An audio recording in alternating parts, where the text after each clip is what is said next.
BJP सरकार धर्मशालाओं पे भी कब्जा कर ले। पवार जो अपने आप को ओपी धनखड़ जी के दामाद बोलते हैं, उन्होंने जाट धर्मशाला के 24 लाख रुपए खुर्द बुर्द होने से बचा लिए। केवल इनका कसूर इतना है कि उन्होंने अन्याय का साथ नहीं दिया। इनका केवल कसूर इतना है कि उन्होंने गलत में संजय पवार एंड पार्टी का साथ नहीं दिया।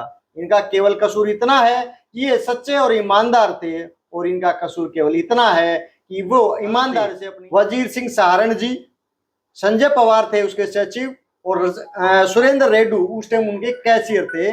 उन लोगों ने मिली भगत करके 40 लाख रुपए की चीज को 1 करोड़ 6 लाख रुपए में समाज के पैसे को यदि आप अपने घर में इस्तेमाल करोगे गलत है, और यदि कोई समाज के पैसे को गलत जगह पे इस्तेमाल होने से रोकता है तो उसके ऊपर ऐसी कार्रवाई की जाना भी गलत है, जिसके लिए समाज को एक होना चाहिए, समाज को खड़ा होना चाहिए। और संजय पवार एंड पार्टी जैसे लोगों के खिलाफ समाज को एक पंचायत करनी चाहिए, जिसके अंदर ये बताना चाहिए और उनसे पूछना भी चाहिए कि आप अकेले ही जाट समाज के ठेकेदार हो क्या? अपनी धर्मशाला को इनके कब्जे में रहने देना चाहता है क्या? जाट समाज इतना कमजोर हो गया है कि इन 3 लोगों के आगे घुटने टेक देगा, और ऐसे ईमानदार आदमी को नौकरी से निकालने पर कोई बात नहीं करेगा, कोई पंचायत नहीं करेगा, और कोई अपनी बात नहीं रखेगा? और क्या कोई अब इसका साथ नहीं देगा? अलावत इस भाई के साथ खड़ा हूं। नमस्कार, मैं पवन अलावत हरियाणा रिपोर्ट में आपका स्वागत करता हूं। आज हम आपका ध्यान जाट धर्मशाला जींद पर केंद्रित करना चाहते हैं। जाट धर्मशाला जींद जो है जाट धर्मार्थ सभा के नाम से एक रजिस्टर्ड संस्था है, जो वो संस्था जाट धर्मशाला जींद को चलाती है। बहुत अच्छी धर्मशाला है, बहुत अच्छे कमरे हैं और बहुत अच्छी सुविधाओं के साथ जींद के अंदर ये धर्मशाला है। लेकिन इसके अंदर 5-6 साल से कुछ अनियमितताएं हो रही है। अनियमितताएं पैसे को लेकर बहुत बड़े घोटाले हो रहे हैं। धर्मशाला के अंदर कब्जा करने की मंशा से कुछ लोग एडहॉक कमेटी बनाकर इसमें आ गए हैं, जो मैं आपको 1 बाय 1 इसके प्रूफ मेरे पास है, पूरे कागज पूरी फाइल मेरे पास अवेलेबल है।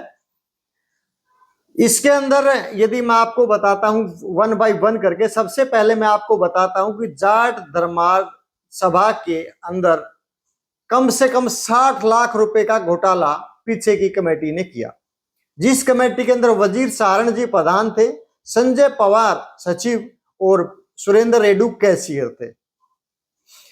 उन लोगों ने मिलकर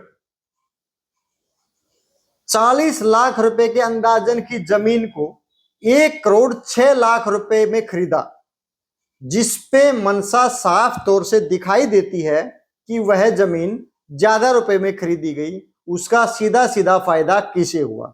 वह जो जमीन थी जाट धर्मशाला में पहले रहे पदाधिकारी के किसी की थी, और उन्होंने उसी 60 गांठ से उस जमीन को खरीदवाया ताकि उसकी सोसाइटी वहां पर आबाद हो सके।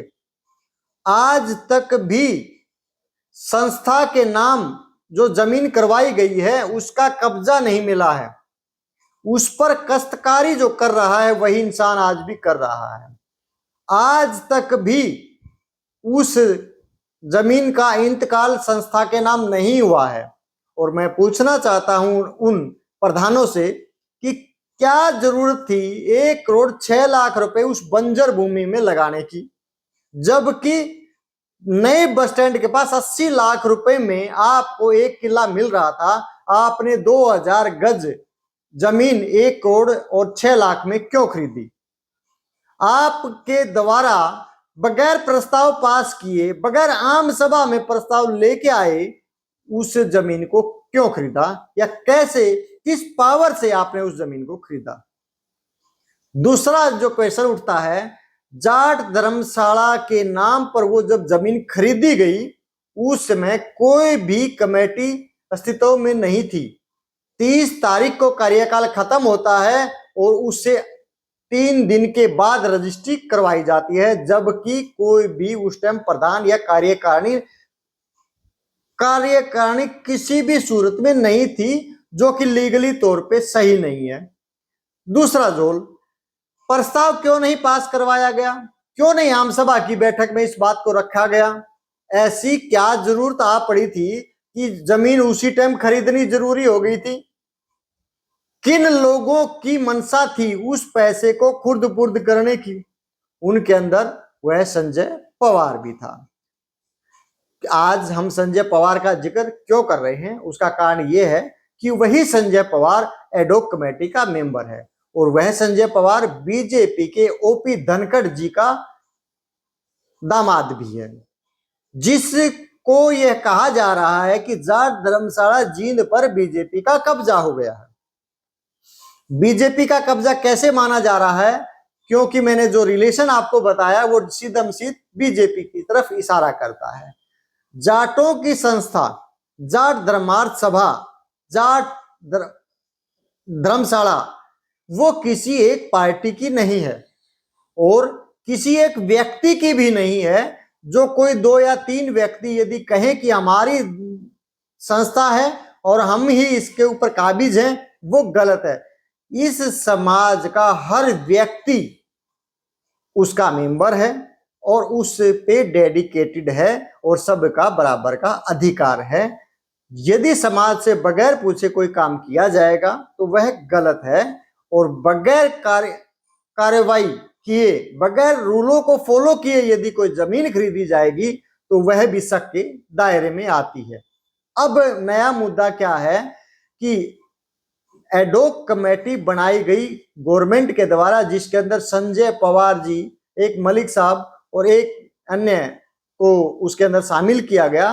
3 लोगों की एक कमेटी केवल चुनाव करवाने के लिए 3 महीने के लिए बनाई गई थी गवर्नमेंट के द्वारा।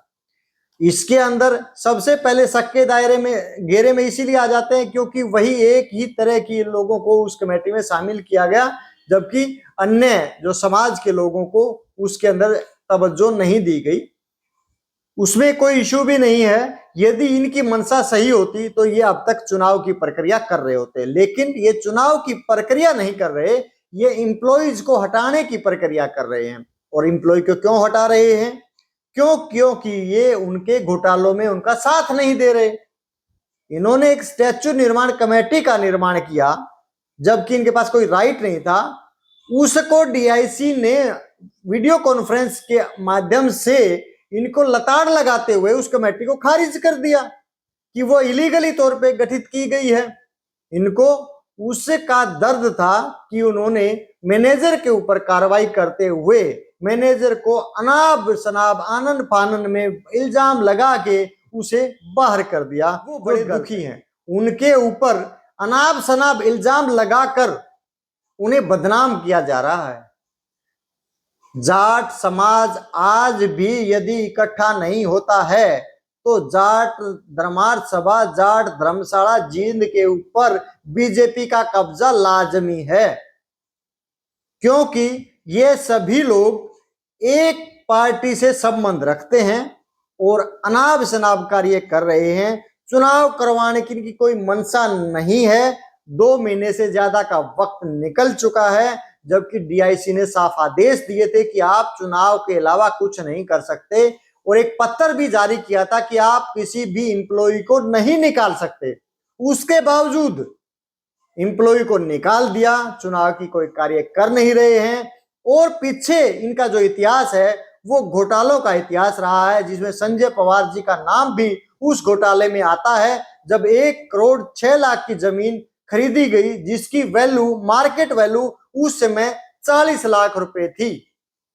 यही शक पैदा होता है हर उस इंसान के अंदर जिसकी भावनाएं जाट धर्मशाला जींद से जुड़ी हुई है। यदि आप धर्मशाला को बचाना चाहते हैं तो जल्द ही एक पंचायत बुलाई जानी चाहिए, जिसके अंदर सभी लोगों को इनवाइट किया जाना चाहिए और उसके अंदर इस कमेटी का बहिष्कार किया जाना चाहिए। इनके द्वारा किए गए कृत्यों का बहिष्कार किया जाना चाहिए, इनके द्वारा किए गए कार्यों का बहिष्कार किया जाना चाहिए, और इनके द्वारा इनके मंसूबों को कामयाब नहीं होना देना चाहिए, क्योंकि इनकी जो मंशा है वो साफ दिखाई देती है कि अब धर्मशाला के अंदर जो 62-63 लाख रुपए इकट्ठे हो गए हैं, अब उनको भी खाने की तैयारी है, क्योंकि पीछे इतिहास में इन्होंने 1 करोड़ 6 लाख रुपए का पहले से ही गोलमोल कर दिया था। अब हमें ये अंदेशा दिख रहा है कि कहीं ये आज जो हमारी धर्मशाला के अंदर जो अमाउंट है उसे भी खुर्द-बुर्द ना कर दें। इसलिए जाट समाज को जागना होगा, एकजुट होना होगा और धर्मशाला के अंदर ही एक पंचायत बुलानी होगी और उस पंचायत में इस सारी कमेटी का बहिष्कार करते हुए आईना दिखाना होगा कि जो समाज है वो एकजुट है और समाज गलत का साथी नहीं है, और इस जो मैनेजर हटाया गया है उसे इज्जत से दोबारा उसी पोस्ट पर ज्वाइन करवाना चाहिए। जुड़े रहे मेरे साथ, देखते रहे हरियाणा रिपोर्ट सिटीजन। धन्यवाद, नमस्कार, जय हिंद।